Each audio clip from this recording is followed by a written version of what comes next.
Do you know what it's like to live as an undocumented immigrant family? It's like walking on a thin thread, suspended in a sky full of storms. One wrong step, and the entire world could collapse. I lived in the shadow of that fear for the first 10 years of my life without even knowing I was running. My name is Elias, and this is the story of the days when I was a boy, living with my family in a hidden corner of California, where the radiant sunlight was never strong enough to dispel the gloom that enveloped us. I was born in Honduras, but my memories of that place are faded, like a painting losing its colors.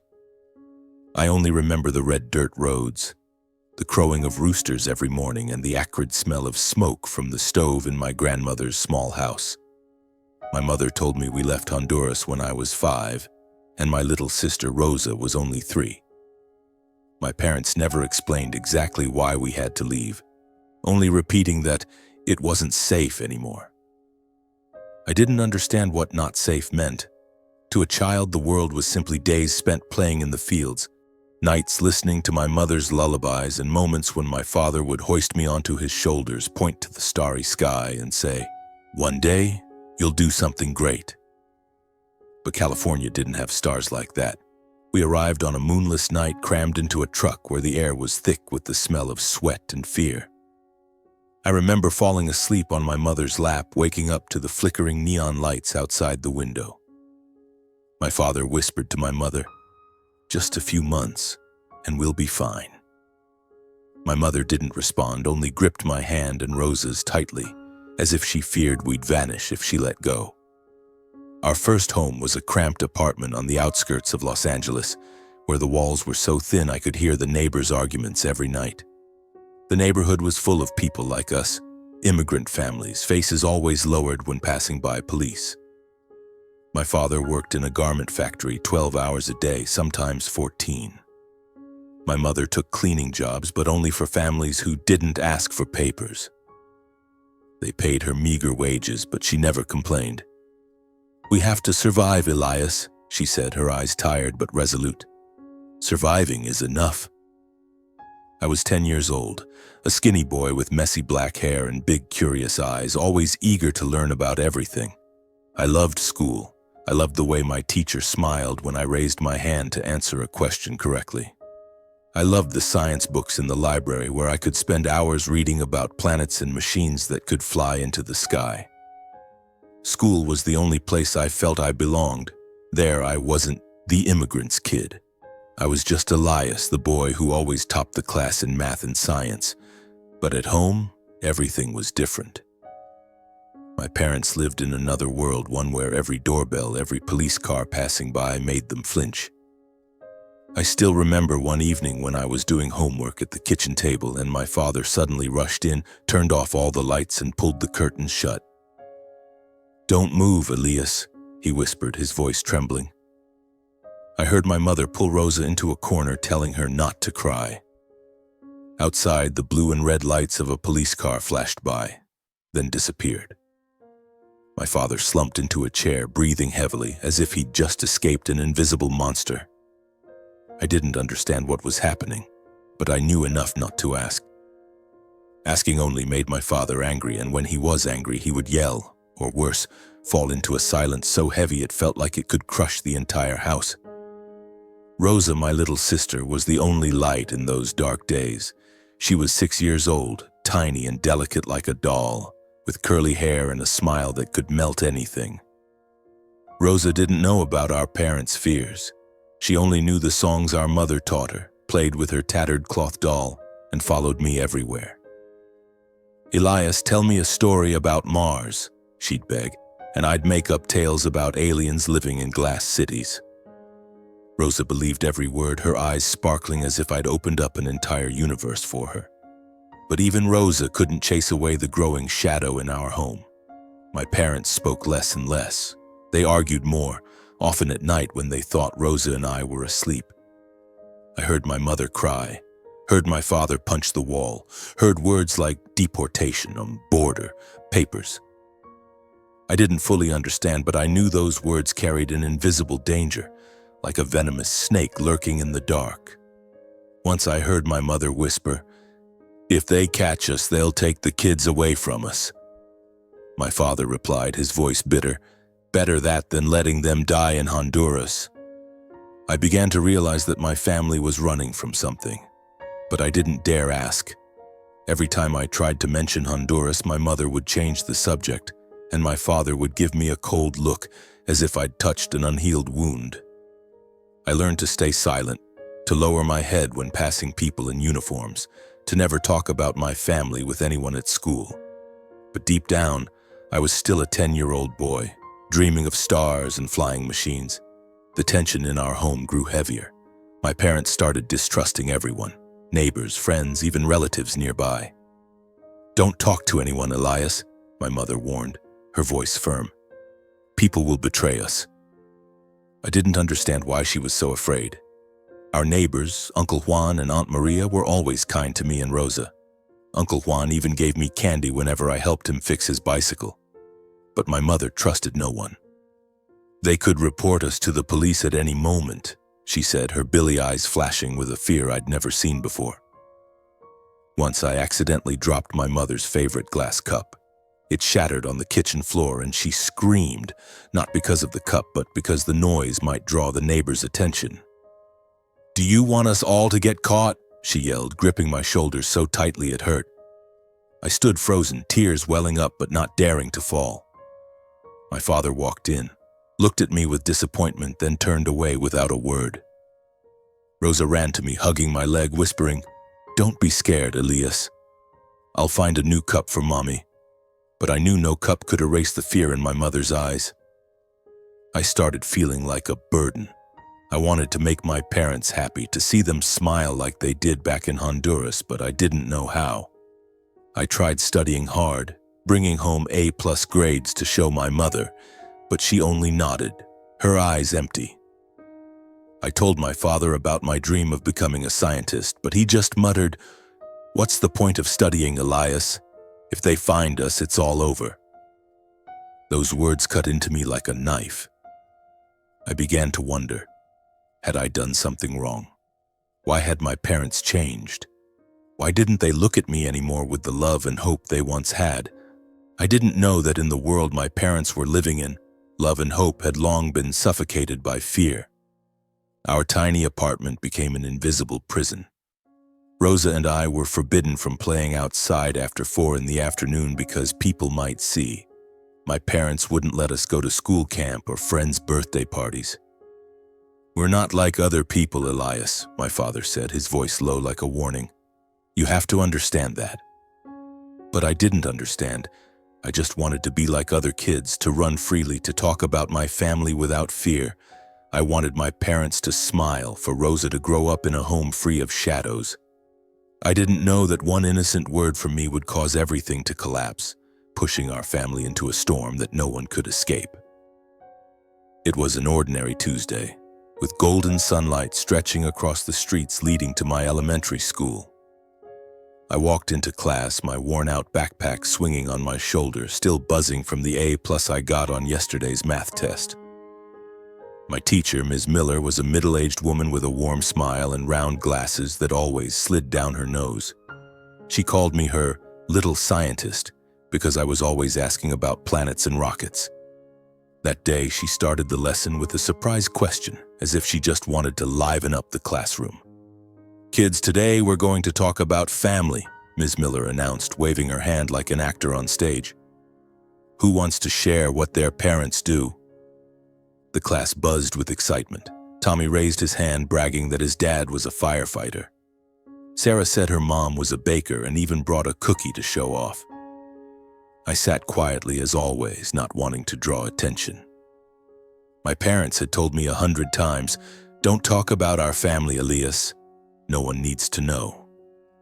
But that day, something in Ms. Miller's voice and the way the class laughed and joked made me feel like I wanted to be part of that world too. I wanted to be like Tommy, like Sarah, to talk about my parents without fear. I raised my hand, my heart pounding. Ms. Miller smiled and pointed at me. "Elias, I knew you'd have an interesting story.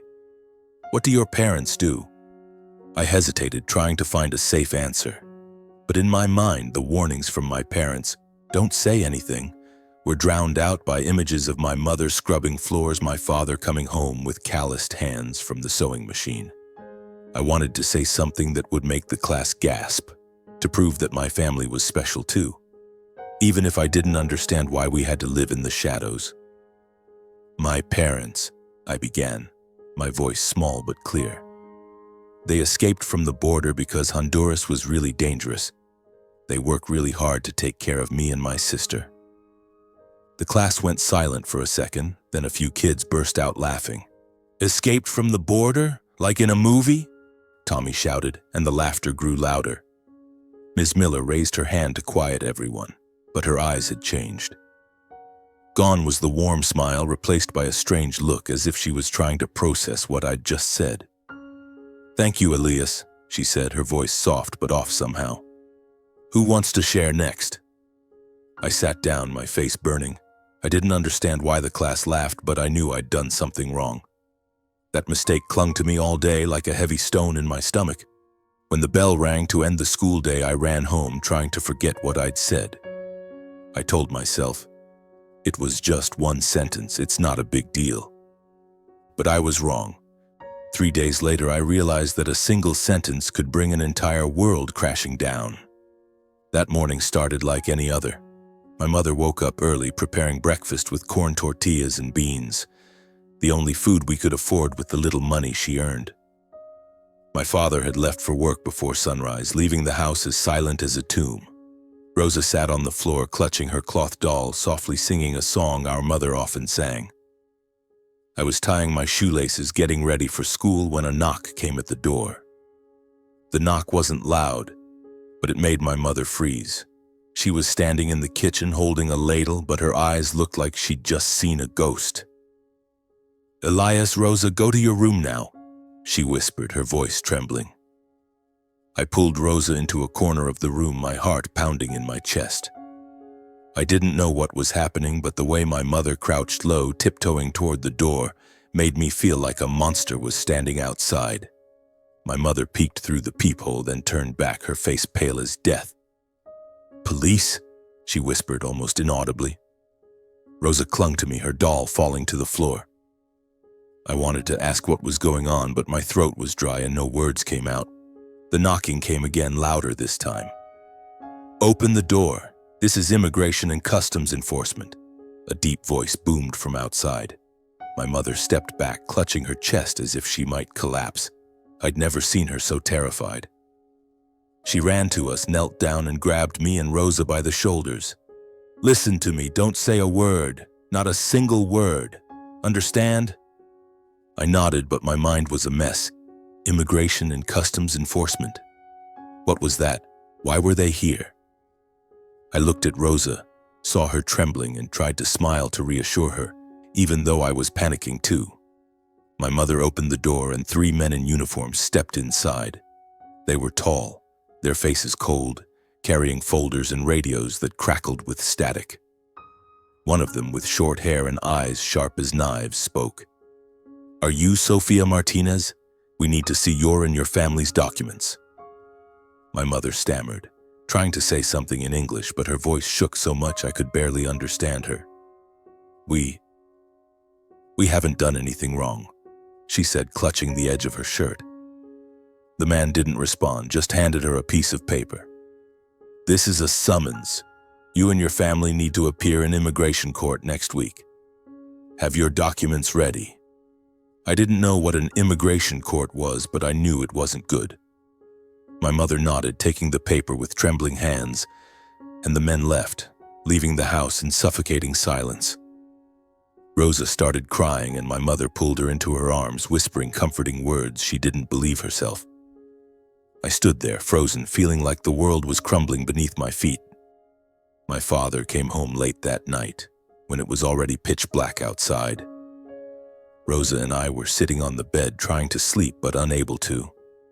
My mother's voice carried from the living room as she recounted everything to my father, each word like a hammer striking my heart. "They know, Carlos," she said, her voice breaking. "They know we don't have papers. They're going to deport us." My father didn't respond right away. I heard him sigh, then the sound of a chair being shoved aside. "Who said something?" he roared, his voice thick with anger. "Who betrayed us?" I lay there, my heart pounding, barely daring to breathe. I thought about what I'd said in class, about the way the class laughed, about Ms. Miller's strange look. Could it have been because of me? I tried to push the thought away, telling myself it wasn't possible. I was just a kid. I'd only said one innocent sentence. How could one sentence cause something this big? But the next morning, everything became clearer. My father called me into the living room where my mother sat with red, swollen eyes. Rosa was told to stay in the bedroom, but I knew she was listening behind the door. My father looked at me, his eyes like a cold blade. "Elias," he said, his voice low and terrifying. "What did you say at school?" I swallowed hard, feeling like a rock was lodged in my throat. I just said that you and Mom escaped from Honduras because it was dangerous," I whispered, unable to meet his eyes. Silence. A heavy, suffocating silence, as if the entire room stopped breathing. Then my mother burst into tears, covering her face. "Oh God, Elias, why would you say that? Do you want us all to get caught?"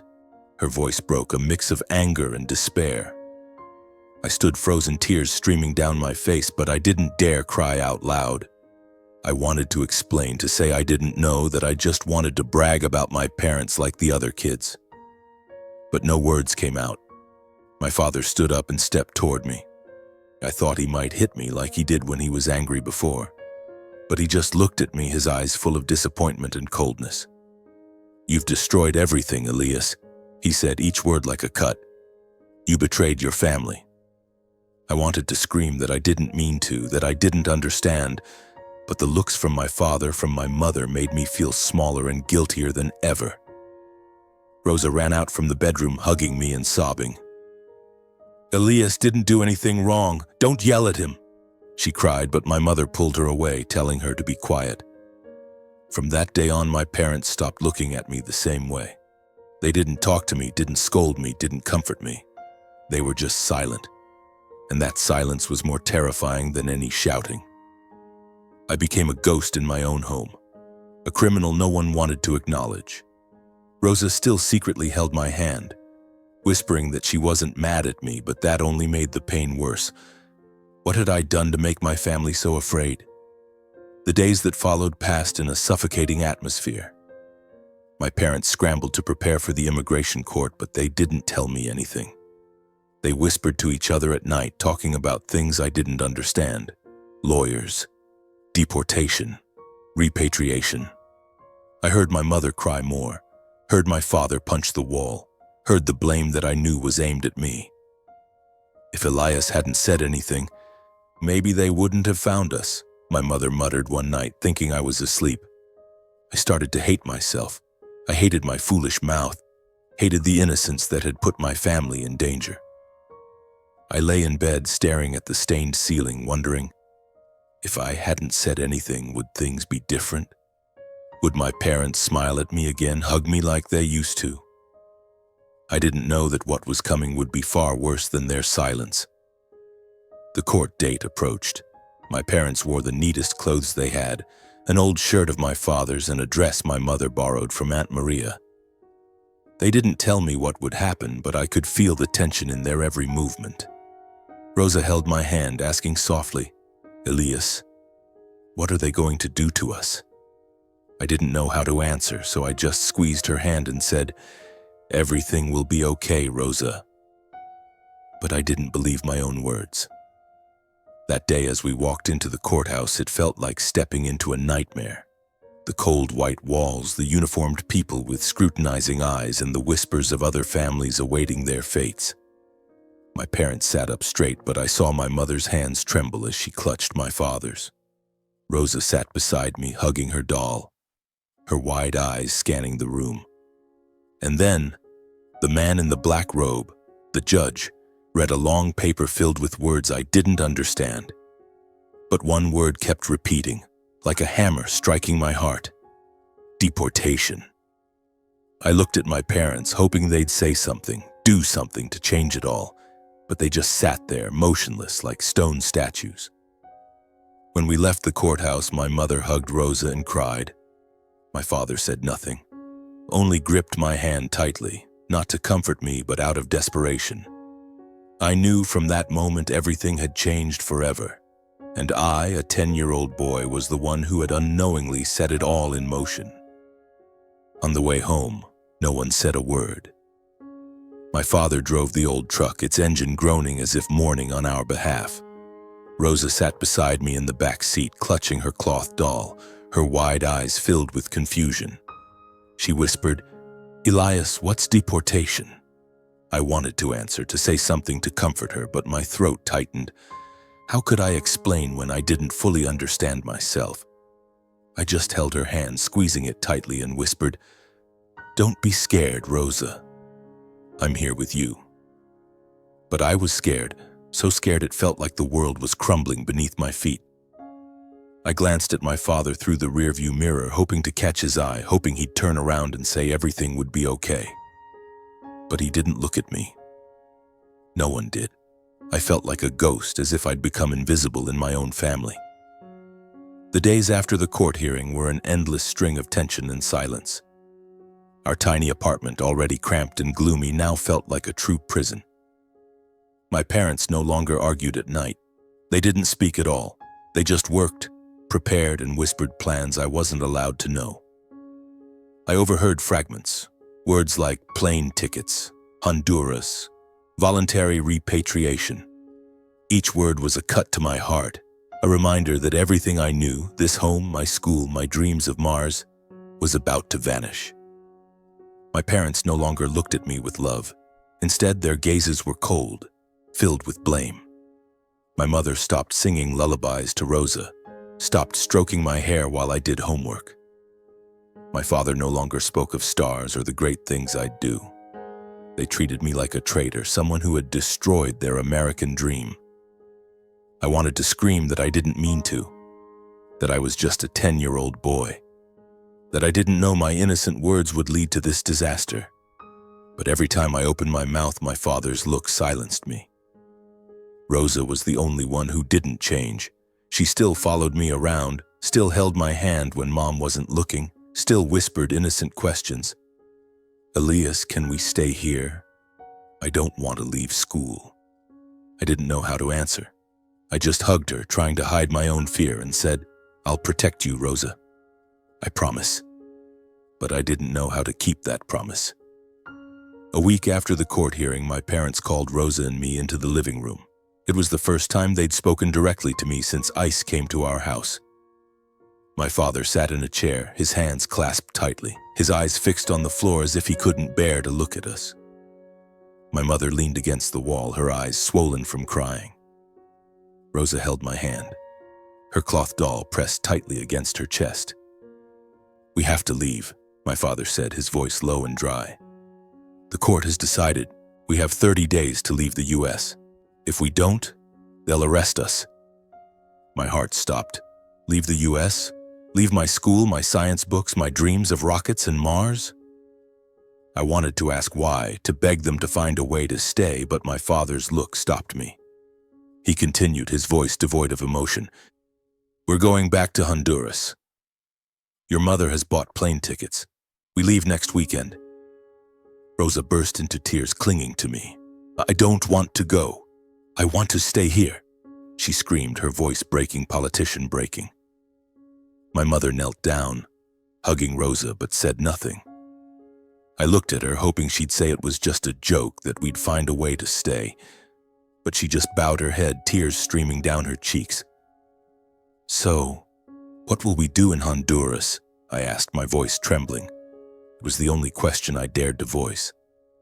My father looked at me for the first time since the court hearing, but his eyes weren't those of a father. They were filled with disappointment and resentment. "We'll live," he said coldly, "like we did before." I wanted to say I didn't remember Honduras, that America was my home, that I didn't want to leave everything I loved. But I didn't dare. I just nodded, feeling like a part of me was dying. The following days passed in a haze. My parents were busy packing, selling off things we couldn't take. The old kitchen table, the TV with a broken corner, a few clothes my mother had carefully mended. They did everything mechanically as if they'd accepted their fate. But for me, every item sold was a piece of our life torn away. I stopped going to school. My parents said it wasn't necessary, that it won't matter when we're leaving soon. I sat in my room staring at the science books I loved, wondering if there'd be libraries in Honduras where I could read them. Rosa sensed my sadness. She brought her doll, placed it in my lap and said, "Elias, this doll is coming with us. It'll remind me of this house." I smiled at her, but the smile hurt more than tears. I didn't want Rosa to remember this house as a distant memory. I wanted her to grow up here, to go to school, to sing happy songs. But I had no say in the matter. I was just a 10-year-old boy who had destroyed everything with one foolish sentence. The night before we left, I couldn't sleep. I lay in bed hearing my mother's soft sobs from the living room.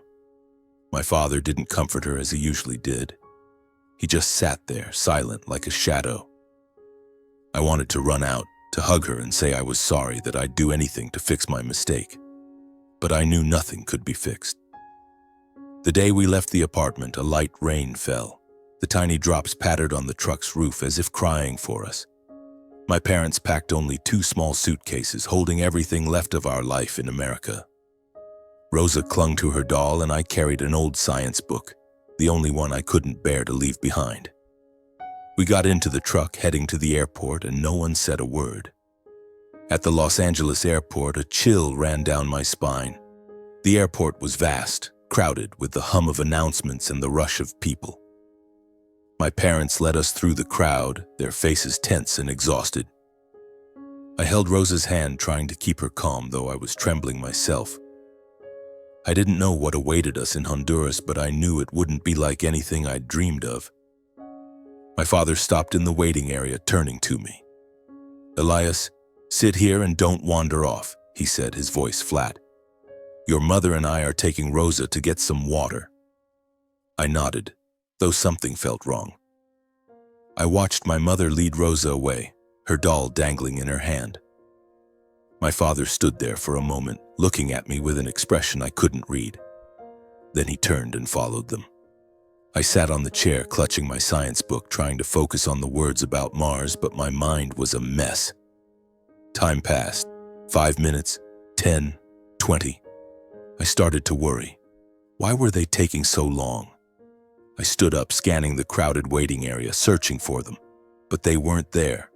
Not at the water stand, not at the gift shop, nowhere. A cold dread gripped my chest. I ran to the information desk, my voice shaking as I asked the staff member, "The flight to Honduras, has it taken off?" The woman looked at me, her eyes full of pity. "That flight left 10 minutes ago," she said. "Where's your family?" I didn't answer. I couldn't. I ran through the waiting area, calling for my mother, my father, Rosa, but only my own voice echoed back. They were gone. They'd boarded the plane, leaving me behind. I collapsed into a chair, tears streaming uncontrollably. My science book fell to the floor, open to a page about Mars, the place I'd once dreamed of reaching. But now that dream felt further away than ever. My parents had abandoned me. They'd chosen to leave without me, and Rosa, my little sister, was gone with them. An airport worker approached, placing a hand on my shoulder. "Are you okay, sweetie?" "Where's your family?" she asked, her voice gentle but worried. I didn't answer. I just sat there, sobbing, feeling like the world had collapsed. I didn't know that my parents' cruel decision wasn't just punishment for my mistake. It was the beginning of a long journey, where I would have to find a way to rise from the ashes of my own life. Tears blurred everything. The airport announcements, the bustling crowd, the glaring neon lights. It all felt like a nightmare I couldn't wake from. I clutched my science book, its crumpled pages about Mars trembling under my shaking fingers. It was the only thing left, the only reminder that I once had a family, a home, a dream. The woman at the airport, she said her name was Linda, sat beside me, her voice gentle as if trying to pull me out of the darkness. "What's your name?" she asked. Elias, I whispered, my voice choked. Elias Martinez. All right, Elias, we'll figure out how to help you. Do you have anyone we can contact? Aunts, uncles, family friends? I shook my head. My parents never spoke about relatives in the US. They were always afraid, always telling me not to trust anyone. I had no phone numbers, no addresses, nothing but the book in my hands and the memory of my father's cold gaze before he disappeared. Linda called someone over her radio, and soon after a man in a uniform arrived, along with a woman in a gray suit. They talked about unaccompanied minors and child services. I didn't understand everything, but I knew I was being taken somewhere. Somewhere unfamiliar, without my parents, without Rosa. They put me in a car, and I sat in the back, staring out the window. Los Angeles passed by in a blur of lights, the once familiar streets now belonging to another world. I thought of Rosa, her smile, the way she hugged her doll and sang the songs our mother taught her. Was she crying? Was she asking for me? And my parents. Why did they do this? Why did they leave me behind? I wanted to scream, to pound on the car window, to run back to the airport and find them. But I just sat there motionless, feeling like a part of me had died. The Children's Care Center was a gray, dreary building on the outskirts of the city. It didn't feel like a home. It felt like a warehouse, with peeling walls and long, echoing hallways. I was taken to a small room where a woman named Mrs. Carter asked me a barrage of questions. How old was I? Who were my parents? Did I know where they went? I answered in short, monotone sentences as if reciting a lesson. I didn't want to talk about my parents. Every time I thought of them, I saw my father's accusing eyes, heard my mother's sobs, and felt guilt like a knife twisting in my heart. Mrs. Carter took notes, then led me to a dormitory. The room had 6 bunk beds, a few rusty lockers, and a small window overlooking a parking lot. The other kids in the room looked at me with curious eyes, but no one spoke. I was given clean clothes, a thin blanket, and a bed in the corner. Rest now, Elias, Mrs. Carter said. We'll sort things out for you tomorrow. I lay on the bed, my science book tucked under my pillow. The steady snoring of a boy in the next bed filled the air, but I couldn't sleep. I thought of Rosa, wondering if she was scared, if she was clutching her doll and calling my name. I thought of my parents, wondering if they regretted leaving me behind. And I thought of myself, a 10-year-old boy abandoned in a strange country with no idea what tomorrow would bring. The first days in the care center were a whirlwind of unfamiliarity and fear. I wasn't used to living with other kids, each with their own stories, but all carrying a sadness like mine. There was a boy named Jake, 12 years old, who always clutched a necklace as if it was the only thing keeping him sane. There was a girl named Mia, a year younger than me, who sat in the corner drawing strange pictures filled with black. No one talked much. We were like ghosts moving silently in a world that didn't belong to us. I was bullied within the first week. A group of 3 older kids led by a boy named Derek targeted me. They called me the immigrant kid, stole my bread at mealtime, and once tore the first page of my beloved science book. I didn't fight back. I just lowered my head, swallowing my tears, telling myself that if I stayed quiet, they'd get bored and leave me alone. But they didn't stop. Every time they shoved me against a wall, every time I heard their mocking laughter, I felt smaller, more worthless. I started shutting myself off. I didn't talk to anyone, didn't join the group activities the staff organized. I just sat in the room rereading my science book, though the words about Mars now only brought me pain. I wondered if there was a planet out there for kids like me, kids who were abandoned, forgotten. I scribbled notes in the margins of the book. Rosa, I'm sorry. Mom, Dad, why?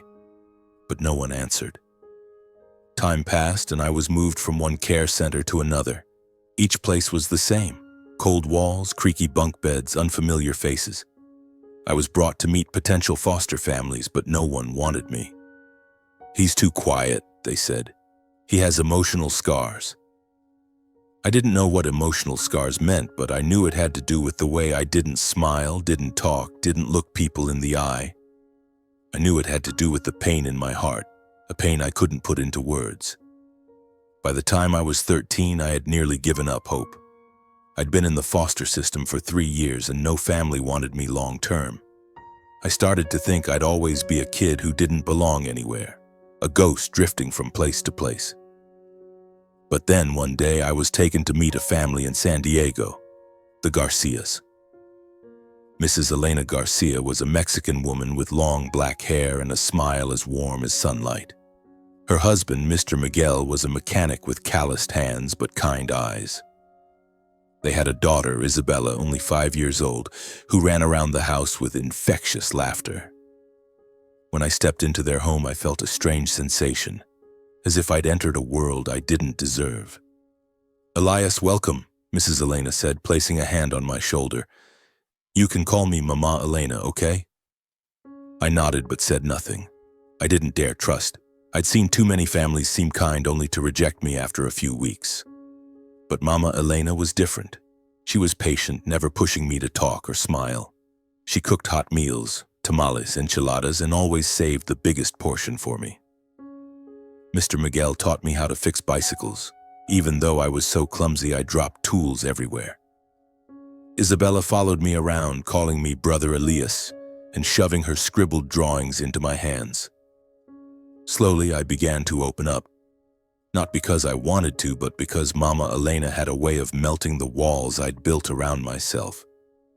One evening, as I read my science book in the living room, she sat beside me.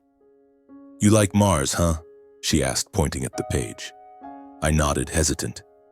"I wanted to be a scientist. Before." "Before?" she asked gently. "What about now?" I didn't answer right away.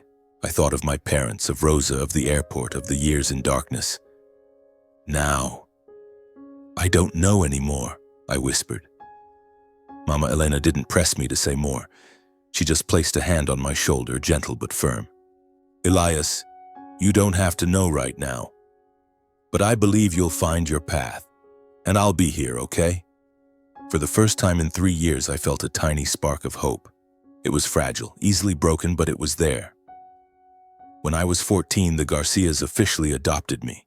It was the first time I had a real home since being abandoned. Mama Elena and Mr. Miguel didn't try to replace my parents, but they gave me something I'd lost long ago. A sense of safety. I started going to school again, and this time I excelled more than ever. I fell in love with technology, with lines of code that could turn ideas into reality. At school, I earned a small scholarship, then a bigger one. I started dreaming again, not of Mars, but of a future where I could stand on my own. But even with Mama Elena's help in healing parts of me, the wound in my heart remained. Every night I lay in bed thinking of Rosa. Where was she? Was she safe? And my parents? Did they ever think of me? I wrote letters I never sent, pouring my pain and questions onto paper. "Rosa, I'm sorry I couldn't protect you. Mom, Dad, why did you leave me?" I didn't know that years later I would find answers. But first I had to learn to survive, to rise from the darkness, and to believe that I deserved a better future. When I was 16, I was accepted into a high school specializing in science and technology in San Diego. For the first time, I felt like I belonged somewhere. The school wasn't just classrooms, it was a world of ideas, machines, and lines of code that could turn dreams into reality. I was captivated by computers, by how numbers and symbols could create something alive, a program, an app, a new world. Every evening I sat in my room under the dim light of a desk lamp, coding on an old computer Mr. Miguel had bought from a second-hand shop. "You'll do great things, Elias," he said, patting my shoulder. "I see the spark in your eyes." At school, I was an outstanding student. I studied harder, joined tech clubs, and earned a full scholarship to UC Berkeley, one of the top universities for technology. The day I received my acceptance letter, Mama Elena hugged me and cried, while Mr. Miguel opened a bottle of soda and declared, "Today is Elias's day." Isabella danced around the house, shouting that she'd become an astronaut to meet brother Elias on Mars. I laughed, but deep down I wondered if Rosa ever got to experience moments like this. UC Berkeley was a whole new world. Vast lecture halls, libraries brimming with books and students from all over the globe. I felt small, like a grain of sand in an ocean, but also determined. I chose computer science as my major, and every day I dove into studying coding and group projects. But I didn't just want to learn. I wanted to create something meaningful, something that could help kids like me, kids who grew up in the shadows, without family, without hope. In my sophomore year, I teamed up with two friends, Priya and Jamal, to start a project. Our idea was an educational app for kids in the foster system, a platform offering free lessons, mental health guidance, and connections to mentors. I named it Bright Path, a path of light, because I wanted kids like me to have a way forward even when they felt lost. Priya, an Indian girl with a radiant smile, handled the interface design. Jamal, a black guy with an endless sense of humor, took on marketing. And I coded day and night, forgetting to eat or sleep, as if each line of code was a way to atone for my past mistakes. But starting a company wasn't easy.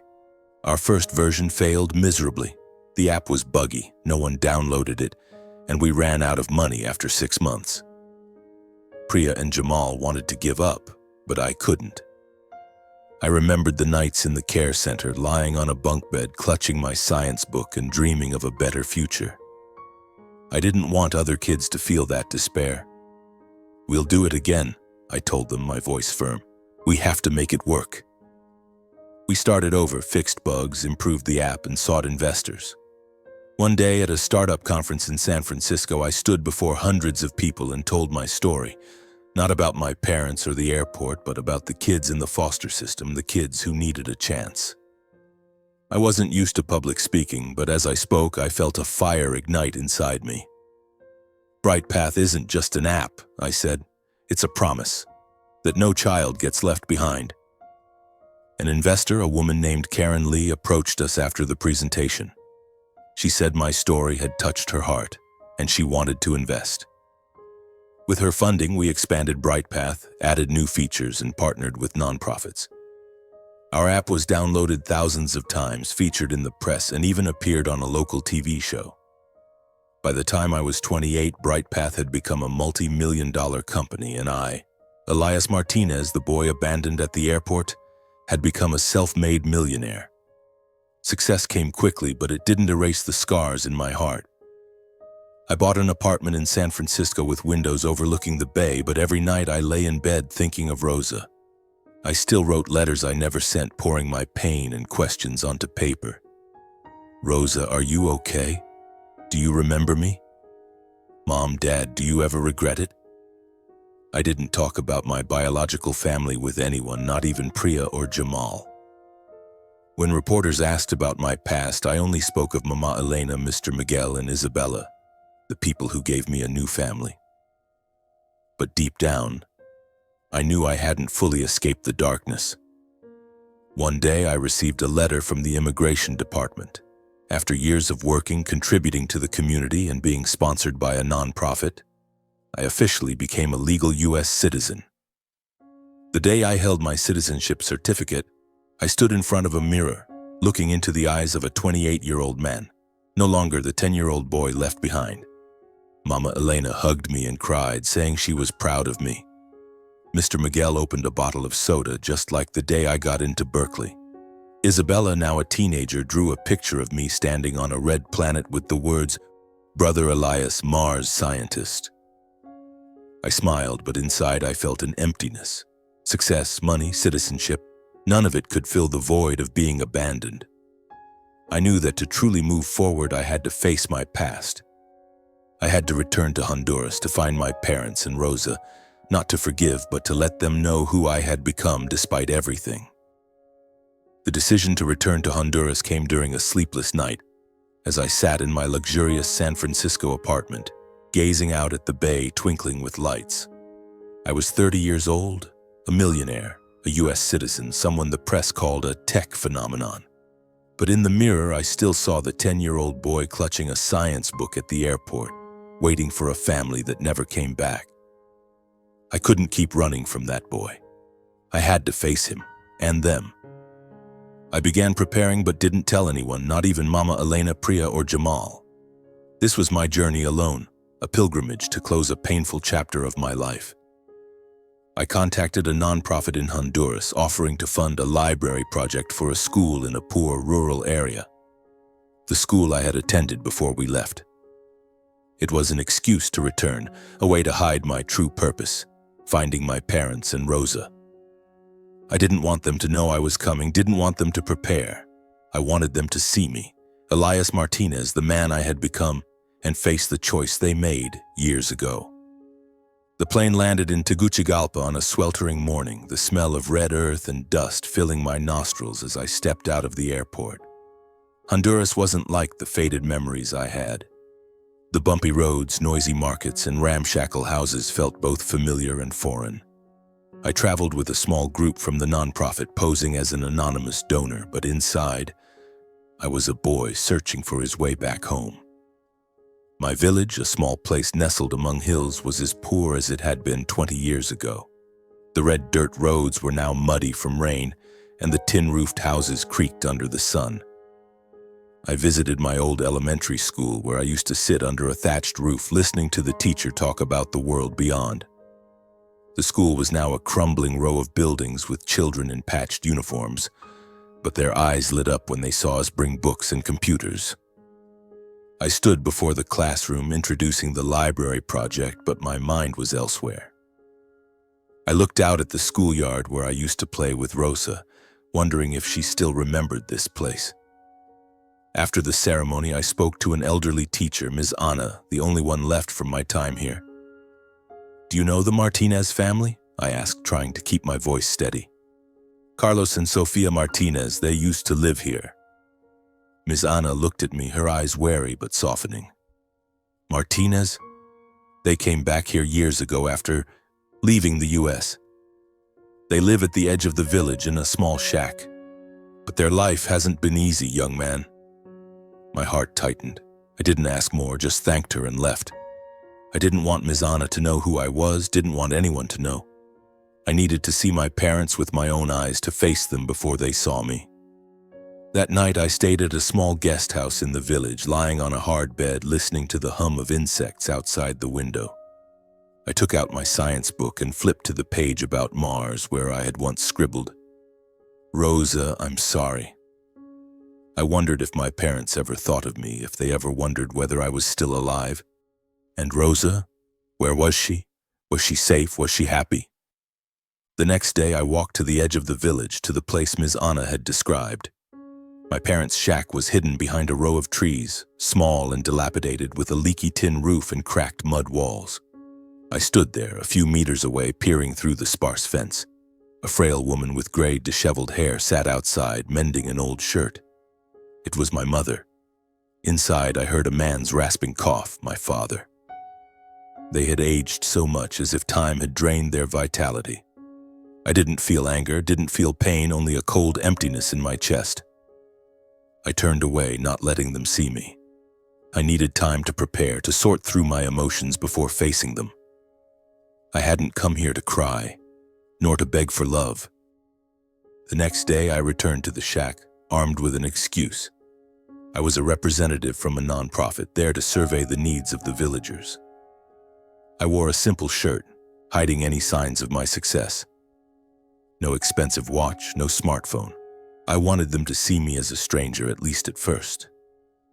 My mother opened the door, her eyes tired but wary. "Hello, sir," she said, her voice hoarse. "Who are you looking for?"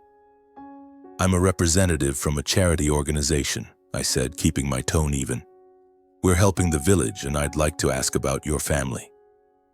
She nodded and invited me in. Inside the shack, the smell of dampness and old tobacco hit me. My father sat on a wooden chair, coughing harshly, his face gaunt and his eyes clouded with illness. I barely recognized them, the father who once carried me on his shoulders, the mother who sang me to sleep. They were now just two old people, beaten down by life. I sat down, asking simple questions. How were they living? Did they need anything? They answered curtly, their voices laced with suspicion. "We have nothing," my father said, his trembling hand holding a cigarette. We just get by. My mother looked at me as if trying to find something familiar, but she didn't recognize me. How could they? The 10-year-old boy was now a 30-year-old man with neatly combed hair and a confident voice. After a few minutes, I couldn't take it anymore. I looked straight into my mother's eyes, then my father's, and said, "I'm not a stranger. I'm Elias Martinez, the son you left behind at the airport 20 years ago." Silence. A heavy silence, as if the world stopped breathing. My mother froze, her hands trembling, the shirt she was mending falling to the ground. My father lifted his head, his cloudy eyes widening, but he said nothing. Then my mother burst into tears, covering her face, muttering, "Elias, oh God, Elias, you're alive." I didn't cry. I couldn't cry. I just sat there staring at them, feeling like a stone was pressing down on my chest. "I survived," I said, my voice colder than I intended. "I became successful, a U.S. citizen, a millionaire, without any help from either of you." My father tried to say something, his voice catching. "Elias, we had no choice. We thought you'd be better off staying." But his excuses only fueled my anger. Better off? Abandoned at an airport, thrown into the foster system, bullied and rejected time and again, was that better off? My mother knelt down, grabbing my hand. "My son, I'm so sorry. I didn't know what you went through." She sobbed, but I pulled my hand away. I didn't want her pity. I didn't want her belated apologies. "Where's Rosa?" I asked, my voice firm. "Where's my sister?" My mother looked up, tears streaming down her face. "Rosa, she's in Mexico. She's working in a place that's not good. We couldn't help her. Elias, please find your sister, save her." My heart felt like it was being torn apart. Rosa, the little girl with the radiant smile, was now living in a world I couldn't bear to imagine. I stood up, saying nothing more. "I'll find Rosa," I said, my voice like ice. "But not for you. For her." I left the shack without looking back. My mother's sobs echoed behind me, but I didn't stop. I had done what I came to do. I had shown them who I was. Now I had to find Rosa to pull her out of the darkness, just as I had done for myself. The journey to find Rosa began the moment I set foot in Mexico City. I hired a private investigator, a middle-aged man named Javier with sharp eyes and a deep voice. He warned me that finding a girl in Mexico's underworld wouldn't be easy, especially with just a name and a few vague memories. But I didn't give up. I gave Javier the only photo I had, a faded picture of Rosa as a child, clutching her cloth doll, standing next to me in the schoolyard in Honduras. "She's 26 now," I said, "but her smile, it's probably still the same." Javier worked quickly, but each passing day was one I spent in anxiety. I stayed in a small hotel working remotely with the Bright Path team, but my mind wasn't there. I thought of Rosa, of the years she had to grow up without me. My parents had left me at the airport, but at least I had Mama Elena, a chance to rise. What about Rosa? Did she have anyone to lean on? Every night I lay in bed staring at the ceiling, wondering if I was too late. After 2 weeks, Javier called me. "I found a girl, Rosa Martinez, in a slum near Tijuana," he said. "But you should prepare yourself. Her situation, it's not good." I flew to Tijuana the next morning. The city was noisy, chaotic, with narrow streets and the smell of exhaust fumes mixed with garbage. Javier led me to a rundown neighborhood where crumbling buildings crowded together and women stood under dim streetlights, their eyes vacant. He pointed to a small house with a peeling red door. "She's in there," he said, "but be careful. The people running this place don't like outsiders." I walked in, my heart pounding. Inside, the air was stifling, heavy with the smell of alcohol and tobacco. An older woman, her face caked with makeup, stopped me. "What do you want?" she asked, her voice sharp. "I'm looking for Rosa Martinez," I said, trying to keep my voice calm. "I'm her brother." She eyed me suspiciously but led me through a dark hallway. When the final door opened, I saw Rosa, or rather the shadow of Rosa. She sat on an old bed, her thin arms wrapped around her knees, her face pale, her eyes empty. Her curly hair was matted, and the smile I once loved was gone. Her body was covered in bruises, as if life itself had beaten her down. "Rosa," I called, my voice choking. She looked up, her eyes dazed. Who's there?" she whispered, as if afraid to believe. "It's me, Elias," I said, kneeling in front of her. "Your brother. I'm here to take you home." Rosa stared at me, then burst into tears. She threw her arms around me, sobbing like a child. "Elias, brother Elias, I thought you were dead," she mumbled, her hands clutching my shirt. I hugged her, feeling as if I were holding my lost childhood. But at the same time, a surge of anger rose within me. Anger at my parents, at the world that let her end up here. Rosa told me everything through her sobs. After being taken back to Honduras, she lived with our parents in poverty. When she was 16, they could no longer afford to care for her. A man promised her a job in Mexico, but it was a trap. She was sold into a brothel, treated brutally, trapped in a world with no escape. "I wanted to die, Elias," she whispered. "But I remembered you. I thought if you were alive, you wouldn't let me stay here." I couldn't hold back my tears. I promised Rosa I'd get her out, that she'd have a new life. I paid a large sum to the woman running the place, calling it a ransom fee, though inside I wanted to tear the house apart. I took Rosa back to the hotel and called a doctor to care for her health. She was frail, depleted both physically and mentally, but I saw a faint spark in her eyes. The spark of the little girl who once sang our mother's songs. I brought Rosa back to the US, to San Francisco, where I arranged a small house for her and a team of doctors and therapists. Mama Elena welcomed Rosa like her own daughter, hugging her and crying, cooking hot meals. Isabella, now a teenager, held Rosa's hand and told her about her drawings. I watched Rosa, saw the faint smile slowly returning to her face, and knew I had done the right thing. But deep down, I wasn't sure if I could ever forgive our parents, the ones who let my sister fall into hell. Rosa began to heal, little by little. She learned to smile again, to trust, to live. But I knew that her scars and mine would never fully disappear. When I looked at Rosa, I saw myself in those dark years. I knew that to truly move forward, I had to do one final thing: tell my story, unhidden, unashamed. I sat down and wrote. I wrote about the 10-year-old boy abandoned at the airport, about the years in the foster system, about Mama Elena and the Garcia family who saved me, about the journey to becoming a millionaire, and about the search for Rosa. I wrote about the pain, the anger, and the flickers of hope that pulled me out of the darkness. When I finished, I sent the story to a major newspaper with a note. "Please share this story so kids like me know they're not alone." The story was published, and it spread quickly. Millions read it, shared it, commented on it. I received letters from around the world, from kids in the foster system, from immigrants, from people who had been abandoned. They called me an inspiration, but I didn't feel like a hero. I was just Elias, someone who learned to stand up after being knocked down.